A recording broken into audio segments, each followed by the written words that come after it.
Selamat pagi anak-anak. Salam kasih Kristus menyertai kita sekalian. Saya rindu kepada kalian semuanya. Dan saya percaya kita saling merindukan. Dan kita sama-sama berdoa untuk keadaan atau kondisi Indonesia, khususnya Pulau Batam, supaya Tuhan merawat dengan baik dan penuh dengan sukacita. Sebelum kita memulai pelajaran hari ini, khususnya untuk anak-anak kelas 9, kita mau berdoa dulu. Doa bersama-sama. Terima kasih Tuhan, hari ini kami datang ke hadapan Tuhan. Kami khususnya anak kelas 9 mau belajar, mau memahami tentang kebenaran firman Tuhan. Mari Tuhan Yesus tolong kami supaya kami memahami, mengenal Engkau lewat pembelajaran hari ini tentang gereja, dan kami boleh tahu bahwa kami adalah gereja dan kami boleh melakukannya dengan takut akan Tuhan. Beri hikmat, pengetahuan bagi kami semuanya sehingga kami boleh memahami Tuhan, Engkau Yesus, Raja di atas segala raja. Engkau Allah yang menjadikan segala-galanya, dan kami boleh menghargai Engkau ketika kami mengerti dan memahami bahwa hidup kami adalah gereja yang sesungguhnya. Di dalam nama Tuhan Yesus kami berdoa. Haleluya. Amin. Anak-anakku sekalian yang Ibu sayangi, kita mau lebih dalam lagi mengerti apa itu gereja. Kelas 7, kelas 8 ya, kita masih belajar tentang siapa Yesus dan kebenaran, dan bagaimana hidup beriman, bagaimana berpengharapan, bagaimana kita mengampuni orang lain. Tapi kalau sekarang ini di kelas 9, dalam satu semester ini kita akan belajar tentang gereja. Yang pertama adalah awal terbentuknya gereja dan apa itu gereja. Kita akan belajar hari ini. Saya mau sampaikan bahwa pengertian dari gereja atau istilah dari gereja berasal dari kata igreja yang berasal dari bahasa Portugis, yang artinya adalah sekelompok domba yang dipimpin oleh seorang gembala.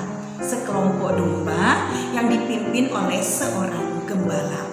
Kita mau melihat dalam perjanjian baru bahwa eklesia ini dikenal dengan istilah eklesia. Apa itu eklesia? Eklesia adalah orang-orang yang dipanggil keluar, dari kegelapan menuju terangnya yang ajaib. Orang-orang yang terpanggil atau yang dipanggil keluar. Kita mau belajar tentang eklesia ini, bahwa gereja adalah orang-orang yang terpanggil keluar untuk melakukan visi misi Tuhan. Kita orang-orang yang terpanggil dari kegelapan, dari dosa, dari hidup yang tidak benar, dari hidup yang senonoh, yang tidak mengagungkan nama Tuhan, yang tidak mempermuliakan Tuhan. Kita dipanggil dan dibawa, dituntun oleh Tuhan, dibimbing kepada terangnya yang ajaib. Kalau kita melihat bagaimana awal terbentuknya gereja, kita bisa lebih memahami lagi sebenarnya gereja itu apa. Kita melihat di dalam Kisah Para Rasul pasal yang kedua, ayat yang pertama sampai 41. Itu mengenai hari Pentakosta. Hari Pentakosta artinya adalah bahwa hari ke-50 ketika Yesus sudah bangkit. Sesuatu yang sangat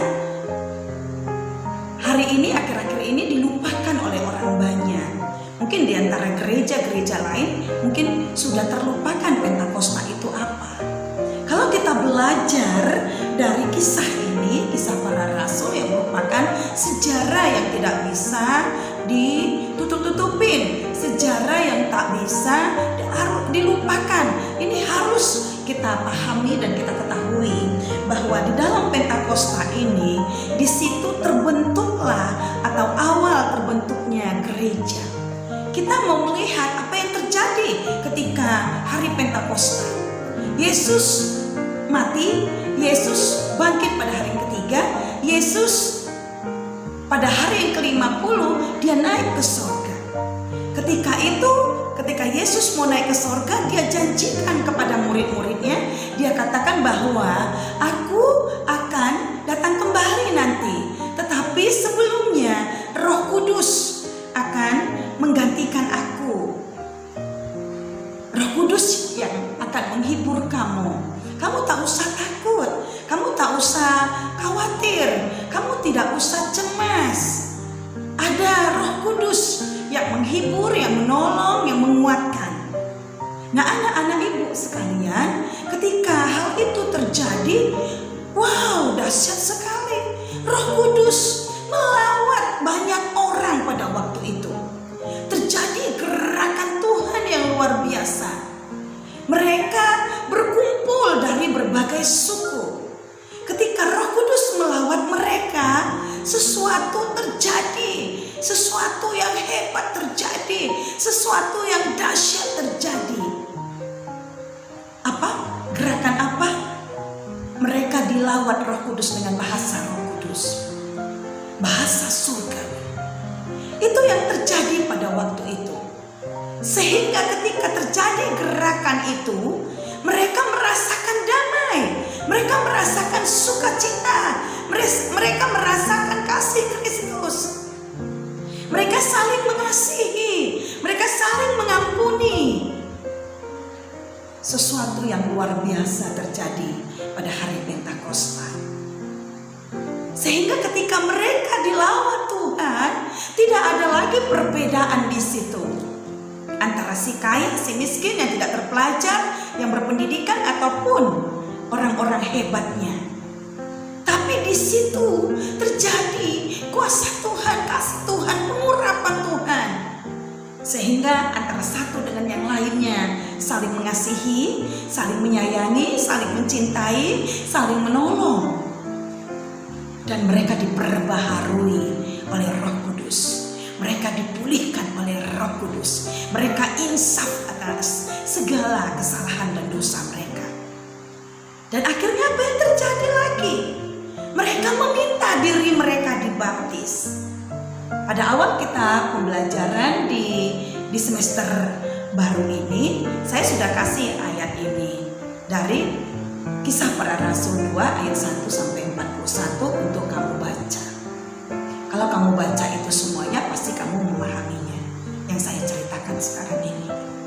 Ketika Roh Kudus itu terjadi, bekerja di dalam kehidupan orang-orang itu pada waktu itu, mereka menyadari apa yang mereka kerjakan, apa yang mereka perbuat itu tidak benar di mata Tuhan. Akhirnya mereka memohon kepada Petrus pada waktu itu. Untuk apa? Untuk mereka dibaptis. Mereka bertobat. Mereka mau di dalam kebenaran. Mereka mau hidup penuh dengan kuasa Tuhan. Dan mereka benar-benar mengasihi Tuhan. Sehingga terjadi hari pertama 3.000 dibaptis, hari kedua 4.000, hari ketiga 5.000. Wow, sesuatu yang mengagetkan dunia pada waktu itu. Ini sebenarnya arti gereja yang sesungguhnya. Ketika orang yang disebut tadi eklesia keluar, dipanggil keluar dari kegelapan, menuju kepada terang Allah yang ajaib, terang Allah yang luar biasa. Ketika mereka dilawat Roh Kudus, mereka bisa melihat dengan mata mereka secara rohani bahwa hidup mereka tidak benar di mata Tuhan. Kalau kita melihat gereja sekarang, wow, anak-anak Tuhan hanya nama saja. Hanya nama, aku anak Tuhan, aku orang percaya. Kalau kita boleh melihat dari Kisah Para Rasul ini, tidak benar. Tidak benar kita sebagai anak Tuhan. Eklesia tadi itu orang-orang yang dipanggil keluar dari kegelapan menuju kepada terang Allah yang ajaib.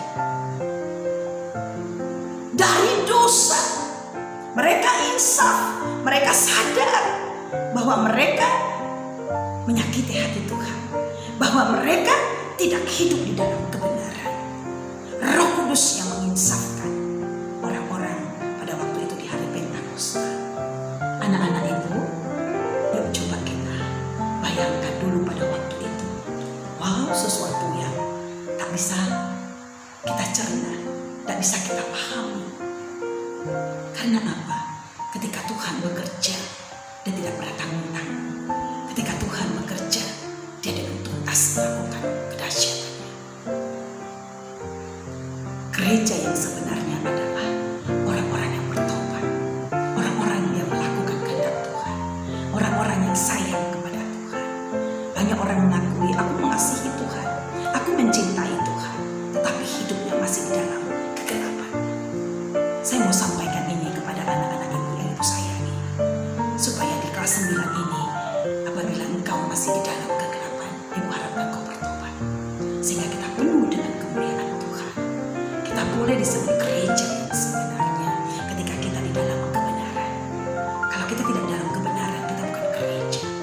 Itu hanya gereja-gerejaan seperti yang mungkin kamu pahami selama ini. Gereja itu hanya gedung, gereja itu hanya tempat, gereja itu hanya bangunan, hanya sekedar begitu saja.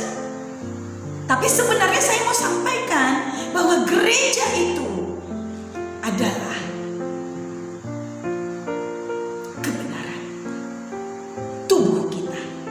Saya bisa bagikan di dalam Korintus 1 Korintus pasal yang ketiga, ayat yang ke-16. Saya akan bacakan untuk kita sekalian. Tidak tahukah kamu bahwa kamu adalah bait Allah dan bahwa Roh Allah diam di dalam kamu? Kamu adalah bait Allah. Mungkin anak ibu tidak tahu selama ini. Saya berharap hari ini kalian tahu. Tidak tahukah kamu bahwa kamu adalah bait Allah dan bahwa Roh Allah diam di dalam kamu? Kalau kita adalah bait Allah, maka Roh Allah diam di dalam kita. Tapi kalau kita bukan bait Allah, Roh Allah tidak bisa diam di dalam kita. Tuhan tidak bisa menyatu dengan namanya dosa.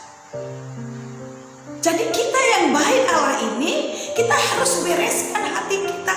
Kita harus bereskan pikiran kita. Kita harus bereskan hidup kita, perkataan kita, cara memandang kita. Mendengarnya kita lebih sering mendengar apa? Suara Tuhan apa suara setan? Kalau kita adalah bait Allah. Bait Allah itu di mana Allah bertata, di mana Allah hadir, di mana Allah ada di dalam hidup kita. Paham? Oh Bu, saya belum ada Bu, Roh Allah dalam diri kita. Berarti dirimu tidak disebut sebagai bait Allah. Bait Allah adalah Tuhan bertahta di hatinya. Kalau Tuhan sudah bertahta di hatimu, di hati saya, maka kebenaran itu akan muncul. Itulah gereja yang sesungguhnya. Gereja, kalau kita lihat gereja sekarang ini, itu merupakan kumpulan, kalau bisa diartikan, kumpulan dari orang-orang percaya, kumpulan orang-orang yang benar. Itu sebenarnya kita pergi beribadah ke gereja supaya apa? Kita bersama dengan orang-orang percaya. Orang-orang percaya bagaimana? Yang adalah gereja sesungguhnya, di mana Allah bertahta di hatinya, di mana gereja yang sesungguhnya adalah tubuh kita ini. Tidak lagi merokok, ya, itu gereja bait Allah. Kalau kamu merokok, rusak diri, nah ini tadi kembali, nah, kita bukan bait Allah.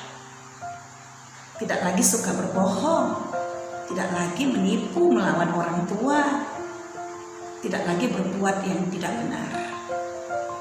Kalau kamu mau disebut sebagai gereja di hadapan Tuhan, gak bisa dibohongi. kamu mau beralasan apapun tak bisa dibohongi. Karena akan kelihatan kamu gereja atau tidak. Jadi kalau kita pergi beribadah itu kumpulan orang-orang yang benar. Itu artinya sebenarnya orang-orang yang di dalam dirinya ada roh Allah. Anak-anak ibu sudah paham arti gereja? Sekali lagi saya mau sarankan, mau sampaikan kepadamu, Tuhan sayang kepadamu. Saya mau sampaikan, saya dan kamu adalah gereja baik Allah. Tapi sejauh mana kita mengundang Tuhan? Saya berharap lewat pelajaran hari ini kamu bisa mengundang Tuhan. Yuk jadi gereja yang benar. Gereja yang benar-benar di hadapan Tuhan. Yang mengasihi Tuhan, bukan sekedar di bibir, bukan sekedar omongan, bukan sekedar pura-pura, hanya seminggu saja baik, tetapi benar-benar di dalam kehidupan kita menunjukkan bahwa kita adalah gereja yang sesungguhnya. Ini mengenai gereja. Kita masuk kepada hal yang kedua, yaitu kehidupan jemaat mula-mula. Ketika hari Pentakosta, seperti yang saya sampaikan tadi, hari Pentakosta itu membuat sesuatu perubahan yang besar di dalam hidup manusia. Roh Kudus mengubah karakter, cara berpikir, hati, cara pandang orang-orang pada waktu itu.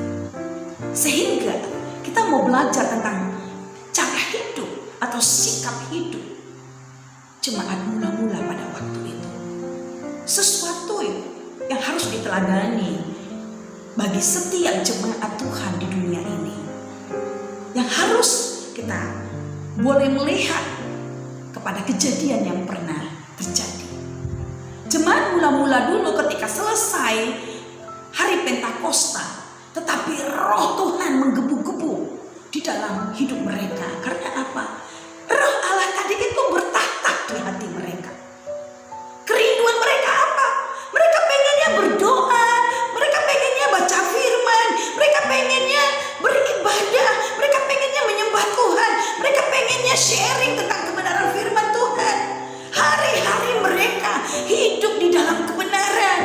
Rasa haus, rasa lapar, rasa rindu mereka akan kebenaran itu terjadi luar biasa melawan mereka pada waktu itu. Itulah jemaat mula-mula. Sehingga mereka memiliki satu prinsip yang teguh. Milikku, milikmu, milikmu, milikku.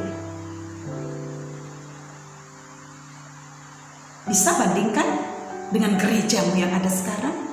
Gimana kehidupan jemaatnya? Kalau si kaya berkelompok dengan si kaya, mungkin begitu ya. Si miskin dengan si miskin, begitu. Yang pintar dengan yang pintar, para pejabat dengan pejabat. Tapi saya mau sampaikan kepadamu, itu sekarang mungkin di beberapa gereja terjadi. Tapi sebenarnya pada jemaat mula-mula pada waktu itu tidak ada seperti itu. Kalau misalnya saya jual tanah, harganya 300 juta, saya bisa bagi rata.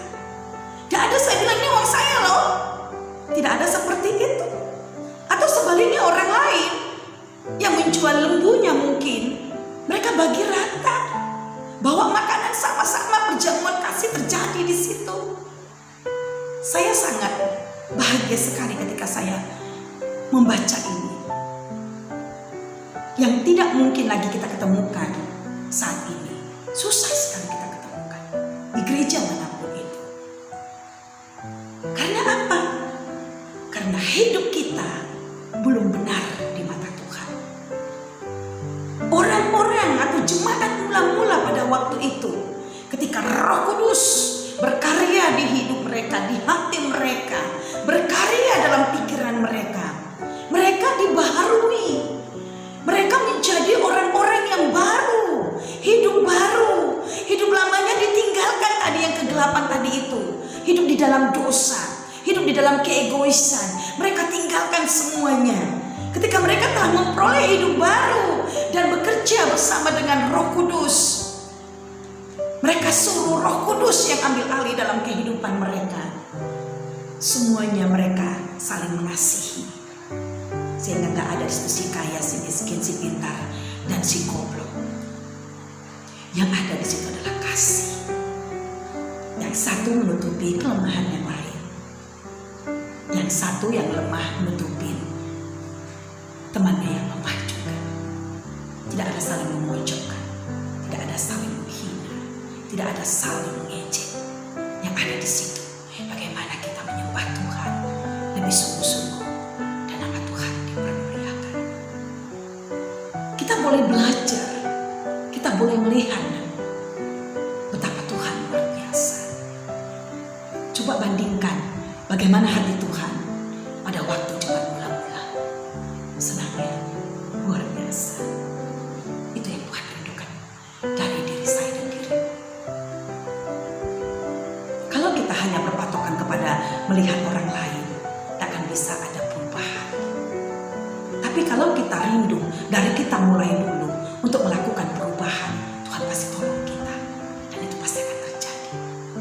Saya berharap anak-anak ibu bisa mengasihi Tuhan lebih lagi. Lewat pelajaran ini, betapa pentingnya kita menjadi gereja yang benar, sehingga dimanapun kita berada, kita bisa berkarakter seperti jemaat mula-mula. Mereka mengasihi Tuhan. Ketika kita sudah mengasihi Tuhan dengan sungguh-sungguh, pasti orang lain pun kita kasihi, sesama kita pasti kita kasihi, tanpa melihat apapun yang ada pada mereka, baik itu kekurangan maupun kelebihan. Kembali kita boleh melihat dalam perkembangan jemaat pada waktu itu. Mereka hidup dengan satu, mereka hidup dengan damai, mereka hidup dengan sukacita. Yuk coba kita lihat dengan sekarang ini keadaannya. Bertolak belakang ya. Sangat bertolak belakang. Banyak sekarang orang Kristen ketakutan. Banyak orang Kristen sekarang khawatir. Banyak orang Kristen sekarang gelisah. Saya berharap kita bersama-sama maju di dalam Tuhan. Apalagi kondisinya sekarang, kondisi yang tidak enak. Kita dituntut oleh Tuhan menjadi gereja yang benar. Kita dituntut oleh Tuhan bisa menjadi berkat. Kita dituntut oleh Tuhan untuk menjadi berdampak kepada orang lain, menjadi teladan di tengah-tengah di mana kita berada. Itu tuntutan Tuhan. Sekarang tergantung kita. Kita mau respon, kita mau jadi gereja yang benar atau gereja-gerejaan seperti yang saya sebut tadi. Yuk anak-anak ibu percaya. Apa yang ada padamu, buatlah untuk Tuhan. Kalau engkau ingin mengerjakan sesuatu, buatlah untuk Tuhan, seperti kepada Tuhan. Coba lihat orang tuamu saat ini. Saya pengen lewat pelajaran ini ada pemulihan dalam dirimu. Kau mengasihi orang tuamu. Kau boleh menjadi anak teladan dimanapun kau berada. Tidak gampang memang, tapi ada Yesus yang menolong kita. Biarkan Roh Kudus bertahta di hati kita, sehingga kita mampu, karena Roh Kudus menolong kita. Dan lewat pembelajaran ini, kita boleh semakin mengasihi Tuhan lebih dalam lagi, lebih dalam lagi. Tuhan pengen, Tuhan rindu untuk seluruh umat Tuhan, seluruh yang mengaku sebagai orang Kristen, yang percaya kepada Yesus, benar-benar mengasihi Yesus dengan sungguh-sungguh. Bukan hanya sekedar cerita kita orang Kristen, kita orang percaya, tetapi dari kehidupan kita, perkataan kita, perbuatan kita, kita bisa menunjukkan bahwa kita adalah gereja dan kita adalah jemaat, berkarakterkan jemaat mula-mula yang sayang kepada Tuhan dan kepada sesama kita. Yuk anak-anak ibu, dimulai dari sekarang. Amin. Dimulai dari sekarang. Tak perlu takut, tak perlu gelisah, tak perlu khawatir. Ada Tuhan yang menolong kita. kita boleh melihat sekarang gereja-gereja sekarang. Di tempat dimana kamu bergereja, bisa saksikan. Sudah paham? Kalau memang kamu lihat jauh dari kehidupan atau karakter jemaat mula-mula, yuk mulai dari dirimu. Mulai dari dirimu untuk bangkit, untuk maju, untuk menjadi berkat, menjadi terang. Kita dipanggil keluar dari kegelapan menuju kepada terang Allah yang ajaib, supaya semua orang melihat sinar kemuliaan Tuhan itu ada pada kita, dan orang boleh memandang dan mengatakan di dalam hatinya, benar dia anak Tuhan. Tanpa kita ngomong anak Tuhan, orang akan menilai bahwa dia itu anak Tuhan. Oke, paham ya? Berbeda kalau kita mengaku kita anak Tuhan, padahal kelakuannya tidak. Ini yang sering terjadi. Spare part-nya bukan anak Tuhan, casingnya aja anak Tuhan. Mau gitu? Mau? Ya, saya berharap tidak ya. Kita mau casing dan spare part-nya benar-benar anak Tuhan. Jangan nanti casingnya nanti anak Tuhan, spare part-nya simbolis ya. Kelakuannya hanya suka melawan orang tua, suka berbohong, suka membuat onar, suka menyakiti temannya. Nah ini dia, dan lain-lain sebagainya. Jadi kita harus memiliki casing anak Tuhan, tapi spare part-nya anak Tuhan. Seperti jemaat mula-mula mengasihi Tuhan dengan sungguh-sungguh. Lewat pelajaran ini sekali lagi, saya berharap kita bertumbuh bersama-sama, apalagi ini di akhir zaman. Di akhir zaman, siapa yang mau memulainya, itulah yang akan menang. Di akhir zaman ini, saya sayang kepada kalian semuanya. Saya rindu kau menjadi berkat di tengah-tengah keluargamu, kau menjadi terang di tengah-tengah keluargamu, bahkan di gereja, bahkan di masyarakat, dimanapun kita berada, orang boleh melihat terang Allah yang ajaib itu nyata di dalam kehidupan kita. Tuhan Yesus memberkati. Kita tundukkan kepala, kita berdoa. Terima kasih Tuhan, hari ini kami sudah belajar tentang arti daripada gereja, dan kami mohon kepada Tuhan, khususnya hamba-Mu bermohon untuk anak-anak didik hamba-Mu yang kelas 9, mereka memahami arti gereja yang sesungguhnya, dan mereka mengambil satu keputusan di hadapan Tuhan untuk hidup benar di hadapan Tuhan, sehingga roh Allah nyata di hati mereka, di hidup mereka, dan kami boleh menjadi berkat, menjadi terang bagi dunia di dalam nama Tuhan Yesus. Berkatilah kehidupan mereka Tuhan, berkati ekonomi orang tuanya, berkati pekerjaan mereka dan kesehatan mereka. Biar kasih kemurahan Tuhan melingkupi kehidupan anak-anak didik hamba-Mu Tuhan. Terima kasih buat hari ini.